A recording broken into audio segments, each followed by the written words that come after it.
The critics and the press were greatly in favour of Cambridge, and odds of 2 to 1 were freely laid on them.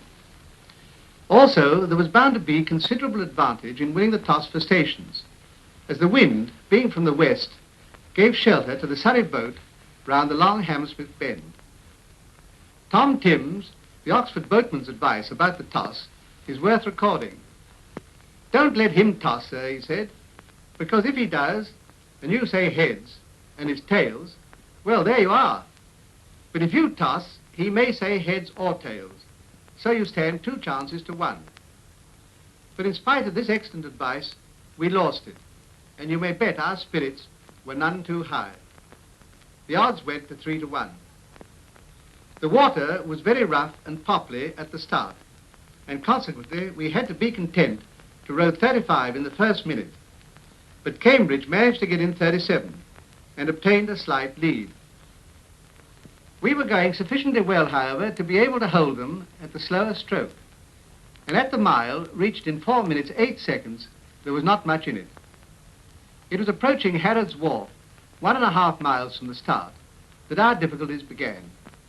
At this point, the bend and the shelter were both against us, and the only thing to do was to try and hang on like grim death and make Cambridge fight hard for the amount of lead they were bound to obtain. They certainly were rowing very well, and timing their spurt splendidly, they drew steadily away.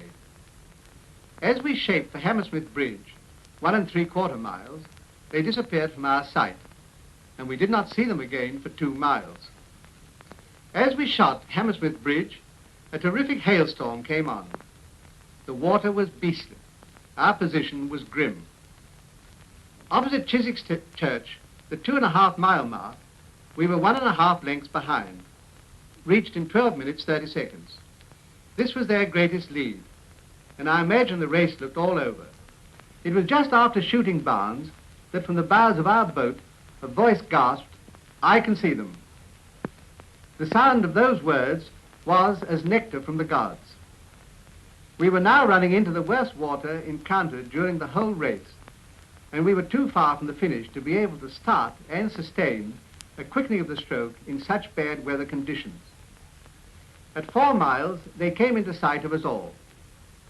We were just drawing level when an extra big wave caught us and stopped us dead. But almost immediately, Cambridge had a similar experience, and we were actually level at last. Now was our chance.